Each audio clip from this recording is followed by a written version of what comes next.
ఈరోజు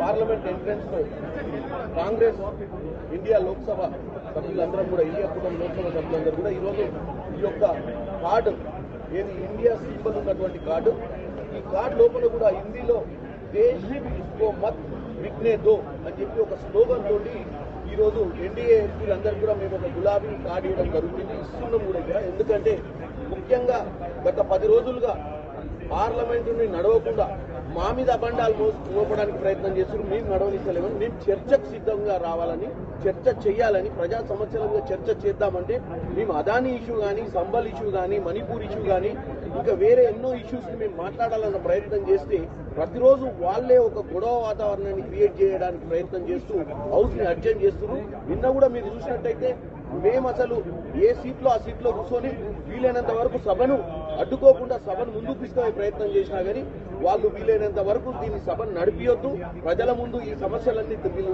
మాట్లాడే విషయాలు ప్రజలకు తెలియవద్దన్న ఉద్దేశంతో చూస్తున్నారు. నిన్న మీరు రాజ్యసభలో కూడా చూసినారు, 50 మంది ఎంపీలు పైన 60 మంది ఎంపీలు నో కాన్ఫిడెన్స్ మోషన్ కూడా మూవ్ చేయడం జరిగింది. ఒక స్పీకర్ కానీ, ఒక రాజ్యసభలో చైర్మన్ కానీ వాళ్ళందరూ కూడా న్యూట్రల్ గా ఉండి అన్ని పొలిటికల్ పార్టీస్ కి అవకాశం ఇచ్చే ప్రయత్నం చేయాలి. కానీ వాళ్ళు ఎవరు కూడా అవకాశం ఇచ్చే ప్రయత్నం చేస్తలేరు. ఏమంటారు అంటే వాళ్ళు ఒక పార్షియల్ యాటిట్యూడ్ తోటి, అంటే ఎట్టి పరిస్థితుల్లో మేము అపోజిషన్ పార్టీలకు అవకాశం వేయం, వాళ్ళు ఎవరికి చెప్పుకుంటారో చెప్పుకోవాలన్న విధంగా వాళ్ళ వ్యవహారం ఉంది.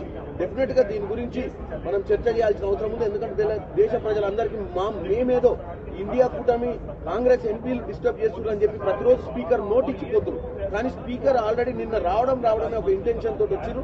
కాబట్టి ఈ రోజు ఇక్కడ ఉన్నటువంటి ఎంపీలందరికీ కూడా ఈ కార్డు ఇవ్వడం జరుగుతుంది.